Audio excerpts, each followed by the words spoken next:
Kumusta na po kayo mga katrivia at welcome po sa aking YouTube channel. Sana po ay nasa mabuti kayong kalagayan. Ito po, at alinsangan ng panahon ay grabe po ang init mga ka-farmers. Nag-aabang pa rin po tayo ng ating pong nanggagaling po ng tubig mula po sa itaas. Sa ngayon mga katrivia po ay wala pa po tayong ulan na nararanasan dito sa ating lugar. Pero meron pong mga iba-ibang area na kung saan ay inulan na. Pero dito sa amin, wala pa. Hindi pa rin po tayo mga ka-farmers nagpapatubig itong ating kalamansi. Although na kailangan na po talaga ng tubig natin, kaya lang syempre kailangan po natin din.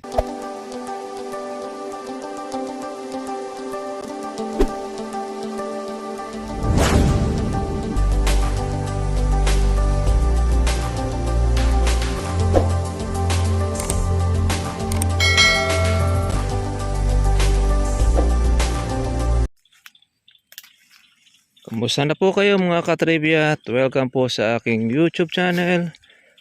Sana po ay nasa mabuti kayong kalagayan. Ito po, at alinsangan ng panahon ay grabe po ang init mga ka-farmers. Nag-aabang pa rin po tayo ng ating pong nanggagaling po ng tubig mula po sa itaas. Sa ngayon mga katrivia po ay wala pa po tayong ulan na nararanasan dito sa ating lugar. Pero meron pong mga iba-ibang area na kung saan ay inulan na. Pero dito sa amin, wala pa. Hindi pa rin po tayo mga ka-farmers nagpapatubig itong ating kalamansi. Although na kailangan na po talaga ng tubig natin, kaya lang syempre kailangan po natin din po na pumila dahil ginagamit po yung ating yung dinamo o hindi kuryente. Pero ganun pa man mga ka-farmers, ay makikita po natin na kailangan na ng ating kalamansi ang tubig dahil ang isa sa nagiging problema po ng ating mga kalamansi mga katribya ay nagkukulay balatsiko yung kalamansi pagka po sa sobrang init, lalo na kapag po tayo mga farmers ay hindi po napapatubigan. Buti na lang po mga farmers itong ating kalamansi ay marami po siyang dahon, kaya marami po siyang cover kumpara natin dun sa iba na naglalagas ang kanilang mga dahon ng kalamansi. Yung sa atin naman hindi naman. Yan, malaki na rin po yung mga bukong mga maliliit. At sigurado once na ito ay makatikim ng malakas na tubig o ng ulan ay magpapanibago ulit tayo ng pagbubulaklak. Ayun, pagka nagbulaklak ang kalamansi, itong buwan po ng Mayo, yan na po mga katribya po yung panahon na hindi na po tayo aasa na ito ay magiging mataas ang presyo. Kundi bagkus, yan ay mababang presyo dahil lahat ng kalamansi ay meron pong mga bulaklak. Magkakaroon po rin ng mga bunga dahil yung tinatawag natin ng panahon ng tag-ulan. Medyo madidelay mga ka-farmers po yung pagbaba ng kalamansi dahil po doon sa hindi naman po kaagad nagbigay po ng ulan ng kalamansi ang nasa taas. Kaya habang wala pa pong ulan, medyo mataas po ang kalamansi po natin ngayon. Hindi pa po mga katribya po pare-parehas ang presyo ng ating kalamansi.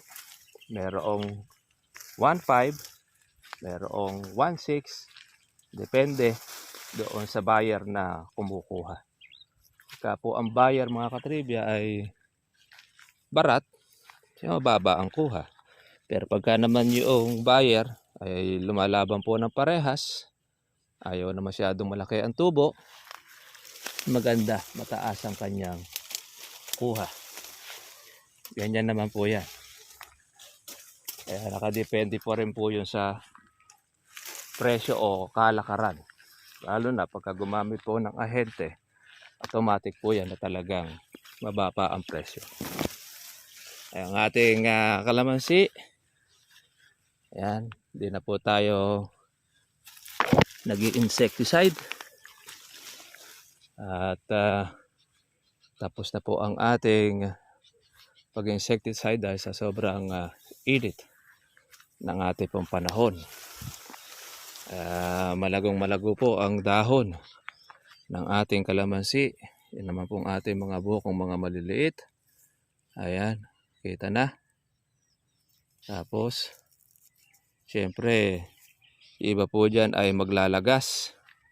Dahil po sa init ng panahon. At hindi naman po yan mga ka-farmers nakakapagtaka. Dahil kasama po yan doon sa ating pag-aalaga. Ayan, na-extend ang ating tagaraw na dapat ay nakakakuha na tayo ng mga malalakas na pag-uulan. Kaya lang ngayon ay wala. Tili pa rin pong mainit, maalinsangan ang ating pong panahon. Kaya yon, abang-abang po tayo ng biyaya na magmumula sa taas dahil napakataas po ng ating kurudo. Pag mamit tayo ng ating patubig, another expenses po yon. Total naman po ay Mayo na ngayon at umuulan naman po sa iba-ibang lugar, baka sakali itong pagkakataong ito mahagip na rin tayo ng ating ulan. Kasi noong isang araw sa bayan naman po umulan, yung isa nating farm po doon sa kabilang ibayo ay nakatikim naman po ng ulan, kaya sulit na rin sulit na rin po dito sa atin. Hindi lang po tayo ngayon makatikim dahil baka hindi pa naka-schedule ang ating kalamansi. At sigurado na once po yan ay maulan mga katribya, another bulaklak po uli ang mangyayari sa atin. Mga kagandahan naman yan ay tuloy-tuloy na bungahan. Lahat po ng month meron tayong inaasahan na magiging bunga ng ating kalamansi.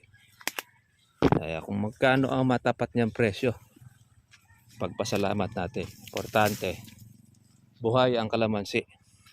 At meron po siyang mga bunga, meron siyang mga bukong mga maliliit na ating pong palalakihin.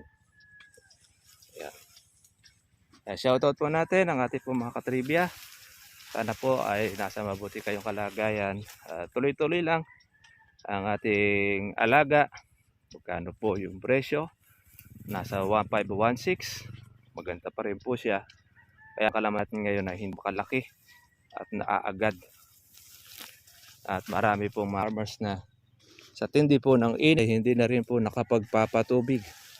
Nag-aabang na lang po rin ng biyaya. Dahil ayun na nga, sa mahal po ng ating kurudo. Kaya yan, kuha na po yung ating lupa. Tigang na rin. Pero di naman po argabyado pag nakatikim po ng ulan, pagbubulaklak uli ng another uli na bulaklak. Yan naman po ay magiging bonus na natin para po doon sa ating kalamansi. Ngayon, yung mga dating bulaklak ngayon ay mga buko na. Papalakasin na lang natin siya. Compare natin doon sa dati na wala pong laman. Pero ngayon ay marami rin po itong mga natagtag na mga buko. Hari nawa sana ay mabilis po ang ulan natin para natin ay makasurvive. At talagang pagka-totaling wala na, obligado na natin tubigan. Sakali malibre tayo sa trabaho, malibre rin po tayo mga farmers do sa gastos. yung biyayang ulan. Doon po sa ating mga katribya na kung saan ay nagbebenta ng kalamansi, makibalita po kayo doon sa kung magkano ang kuhanan, lalo na po sa pinakabagsakan. Baka mamaya madali kayo ng mga ahente or ng mga buyer na mapagsamantala. Kawawa po ang inyong pinaghirapan, makuha lang doon sa mababa. Kasi marami po magsasamantala ngayon pag bumababa ang kalamansi. Nambabarat ang marami. Kaya para hindi po mabarat ang inyo pong kalamansi, tanong-tanong po kayo. Pwede kayo magkambas sa inyo pong pinakamalaking bagsakan. Yun, sa market, para po at least meron kayong idea. Baka mamaya kunin lang sa inyo ng neto 1,000 ang inyong kalamansi, ay magkapitas na kayo at mabahala kayo na baka magdiretso na ipagbababa. Kawawa po kayo mga farmers. Kung tutuusin ay talagang ngayon ay talagang malaki ang gastos na magkakalamansi dahil inabot po tayo ng krisis, yung pong pagtaas po ng kurudo. Kaya apektado ang lahat po ng ating mga gulay. Kaya yun po, take note po sa ating pong mga katribya. At least umalam po tayo sa inyo pong mga area, sa inyo pong mga pinakabagsakan. Malalaman po ninyo kung magkano po ang lakad ng inyo pong kalamansi, kung magkano yung presyo. Hindi po kayo maiisahan ng mga middleman o mga buyer na mapagsamantala. Yan, mga take note lang natin yan. Idea, doon po sa mga wala pong buyer, tiyaga lang po tayo, lumabas tayo. Huwag tayo umasa doon sa isa lang po ang ahente ninyo o isa lang buyer na inyo pong binabagsakan. Kasi pagka isa lang ang inyo pong buyer na kumukuha, pwede kayong pagsamantalahan. Mataas na pala ang kalamansi, pero permis na mababa ang kuha sa inyo.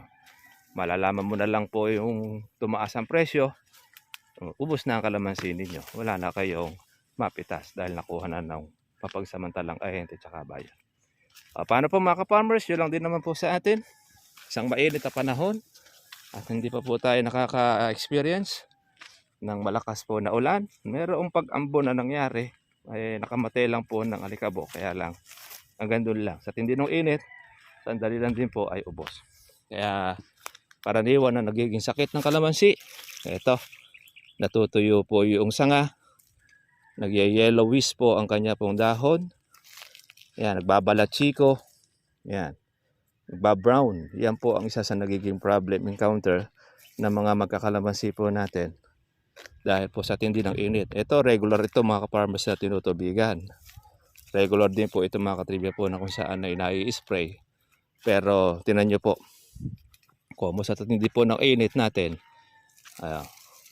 ay nalalagas po ang dahon ng kalamansi. Ayan. Mabuti na lang po itong sa atin mga ka-farmers. Wala pang tubig po na nangyayari, pero may lumalabas uli na another po na bulaklak. Sa tindi na po ng init yan. Kaya ayan, maganda naman po ang dahon niya. Marami. Kaya lang, syempre dahil kuha na po, kailangan po talaga ng tubig. Meron tayong nagapangan na po yung ating kalamansi. Nitong ampalayang ligaw. Kailangan patayin na natin. Dahil matigas. Sobra-sobra na rin po ito sa ating talbusan. Mapait naman pa kasi pagka po magulang yung ampalayang ligaw. Sige mga farmers, dyan na lang po tayo. God bless po sa inyo lahat. Kita po tayo bukas para po sa susunod po natin vlog. Monitor natin po yung ating presyo ng kalamansi. Kaya wag po tayo palaloko, wag tayo padadaya. Kung kailangan po natin na maglakad, maghanap ng bayan na mas mataas, mas maganda doon po tayo. Wag lang po tayo mag-stick sa isa para hindi tayo madaya. God bless po sa inyo lahat mga trivia. Bye bye.